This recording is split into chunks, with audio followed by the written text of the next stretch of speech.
Good morning. Hello. How is everybody? It's Friday, so I'm going to do a quick Friday Five live, to Facebook and to Instagram. So how is everybody? Um, Before we start, like full clarity and full disclosure, I was to meet a friend for a walk this morning and she cancelled and I went back to bed. So that's where we are at. I went back to bed for about an hour after my class, got up, did my early class, got up and then went back to bed. So very much suiting me on this Friday morning. Just back from voting, and I wanted to show everybody how I went and voted in Ireland this morning with my top inside out. So that's where I am on this Friday. An inside out top, a nap, and it's only 11:15. I've had a nap and everything. So yeah, that's really where I am. So inside out clothing, a nap, and I wanted to talk to you this week about two things really quickly because I'm going for coffee with a friend in a few minutes. So the first thing is I have seen all across my feed about consistency and showing up in business and in life. And I think what I wanted to pop on and say is that love that message, chef's kiss, love it, love hearing about people showing up for themselves and being consistent, and especially if you are using social media for your business, because consistency is rewarded on social media platforms. The only thing I want to caveat all of these messages with, like I say, as far as consistency and everything, you have to do it that it suits you. And the reason I am bringing this up today is because I spoke with a client that I worked with last year this week.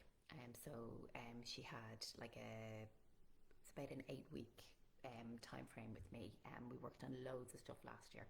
And one thing that she wanted to work on was her Instagram.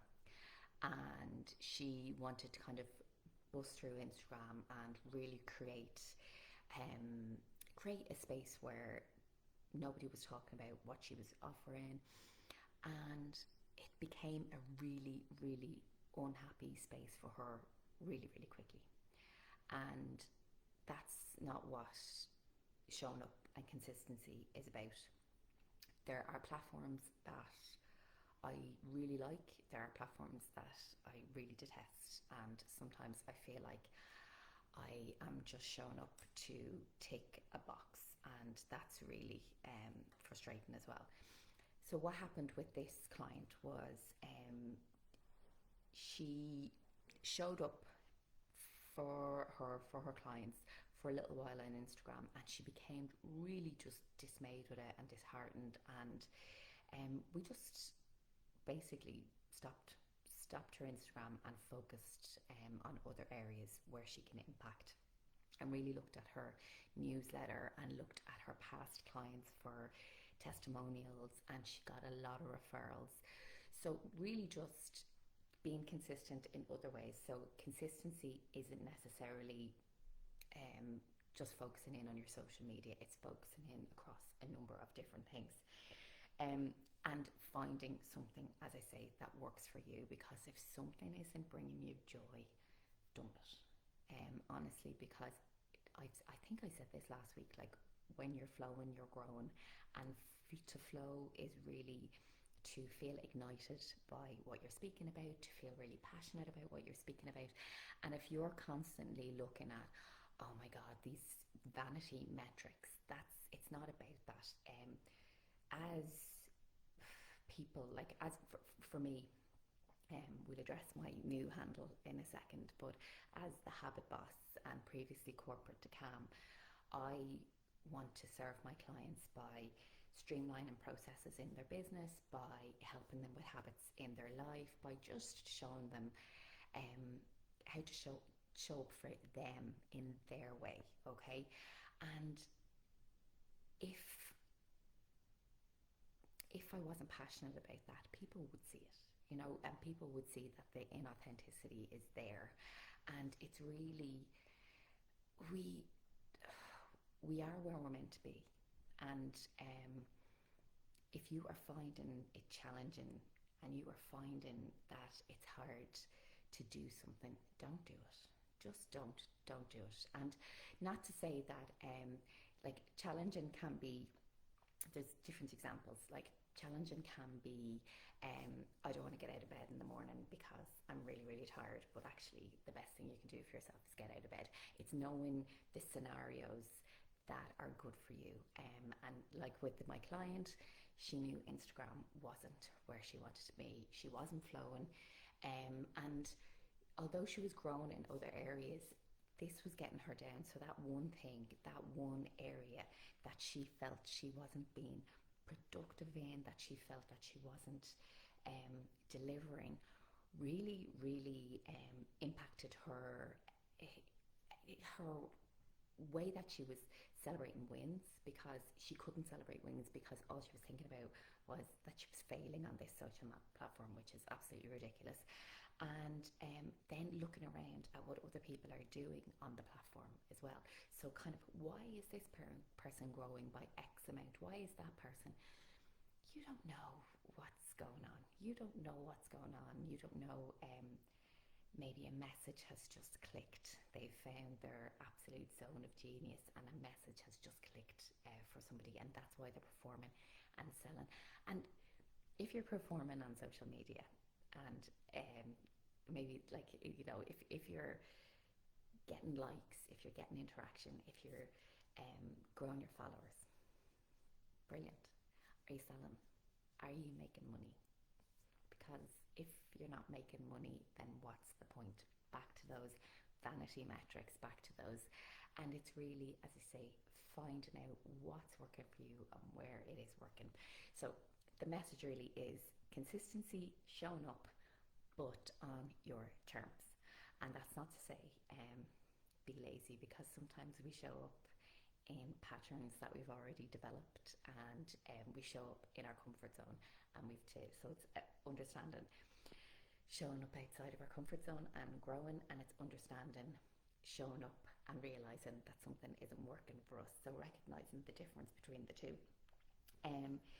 The other thing that I wanted to talk to you about, look at me all itching, the other thing I wanted to talk to you about is I've had a number of clients asking me, how do I do this and how do I do that? And I'm totally here for my clients, like, you know, so say they might text me and go, can I change this? Can I change that? And if it's really, really simple, what I do for my clients, this is just an add-on and a little bit extra. What I do is I record what I do and send it to them, so they don't have to ask me again. So kind of no gatekeeping, no anything like that. It's like, for example, I had somebody and they couldn't change an image on a Google form this morning. So instead of, oh, I'll change that, I'll hold ownership of that, I recorded me changing the image, and I recorded how to do that, and I sent it to them. And now they know how to change that image instead of coming back to me and going, will you do that? And it's kind of a bit more empowering, and that they're learning a bit more as well. So just understanding that as well. The next thing is your weekend. What is everybody doing for the weekend? What are you doing for you? I put up a post during the week about self-care and talking about, this is another thing that comes up with friends, with clients, with people in my life. I don't have time to do X, I don't have time to do Y. And a lot of the time I'm hearing that self-care is their gym or their walk or whatever movement that they're doing that day. And to me that's brilliant, okay, if that's what you want, but I think self-care should be up here and should be a little bit more additional to what you're doing for your body and what you're doing to stay healthy. So there is 288 5 minutes in every single day, so 288 blocks of 5 minutes every single day. And I have clients telling me they can't afford to spend one of those 288 5 minutes on them, which is really, really sad and really frustrating. And that's why, as part of the Business Balance Bundle, I created 31 5-minute self-care rituals. So that's in the Business Balance Bundle if you want to take a look at that. And it's really just honing in on 5 minutes that works for you. I've got them all across my social media. So, like, one of the simplest 5 minutes that I really like is lighting a candle and simply having a stare at the candle, doing a bit of candle gazing. It's better in the dark. I know that we're in Ireland at the moment, so it's not getting dark till about 11 p.m. Over here at the moment, and it's very, very bright by 4 in the morning.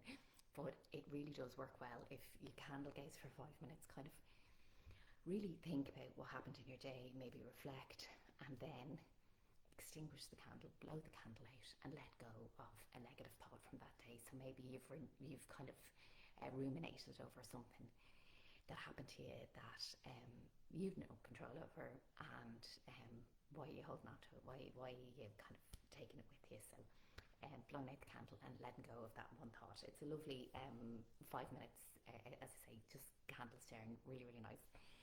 So for me, I'm going to have a sauna tomorrow with a friend and go for a coffee.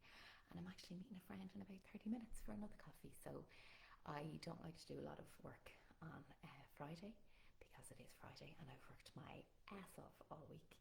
So whatever you are doing, have a wonderful Friday. I will change my top.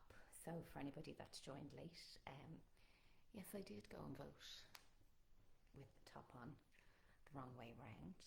Yes, I did have a nap from 8:15 to 9:15, having got up and gone to a class at 6 a.m. And yes, that's my life at the moment. I'm suiting me, and I hope you suit you as well. I'd love to hear in the comments what 5 minutes you're going to do for you. Well, so take 5 minutes and forget about exercise, forget about walking, focusing in on 5 minutes, whether it's breathing, whether it's stretching, whether it's the candle gazing that we've just talked about. As I say, I've 31 5-minute self-care rituals in the Business Bowels bundles if you want to take a look at that. And happy Friday 5, everybody. I'm out of breath. Why am I out of breath from talking? Seriously. Too overexcited. Take care.